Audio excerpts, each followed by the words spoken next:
بسم اللہ الرحمن الرحیم۔ رسول اللہ صلی اللہ علیہ وآلہ وسلم نے ارشاد فرمایا، جس کے دل میں رائی کے ایک دانے جتنا بھی تکبر ہوگا وہ جنت میں نہیں جائے گا، اور جس کے دل میں رائی کے ایک دانے جتنا بھی ایمان ہوگا وہ جہنم میں نہیں جائے گا۔ رسول اللہ صلی اللہ علیہ وآلہ وسلم نے ارشاد فرمایا، دو نعمتیں ایسی ہیں جن کے بارے میں اکثر لوگ خسارے کا شکار ہیں، صحت اور فراغت۔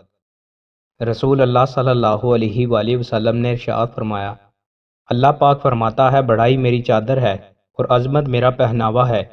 جو شخص ان میں سے کوئی چیز بھی مجھ سے کھینچے گا میں اسے آگ میں پھینک دوں گا۔ رسول اللہ صلی اللہ علیہ وآلہ وسلم نے ارشاد فرمایا، لوگوں تک پہلی نبوت کا جو کلام پہنچا ہے اس میں یہ بھی ہے، جب تو حیا نہ کرے تو جو چاہے کر۔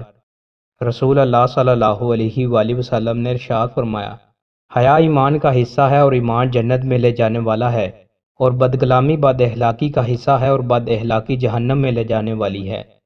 رسول اللہ صلی اللہ علیہ وآلہ وسلم نے ارشاد فرمایا، بے حیائی جس چیز میں بھی ہو اسے بدنما کر دیتی ہے، اور حیا جس چیز میں بھی ہو اسے خوشنما کر دیتی ہے۔ زکوٰۃ روکنے کی سزا۔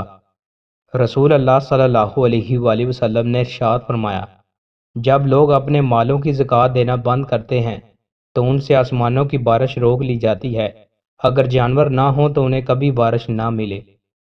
دوستوں، مزید اچھی ویڈیوز کے لیے ہمارے چینل کو سبسکرائب لازمی کریں۔ بہت شکریہ۔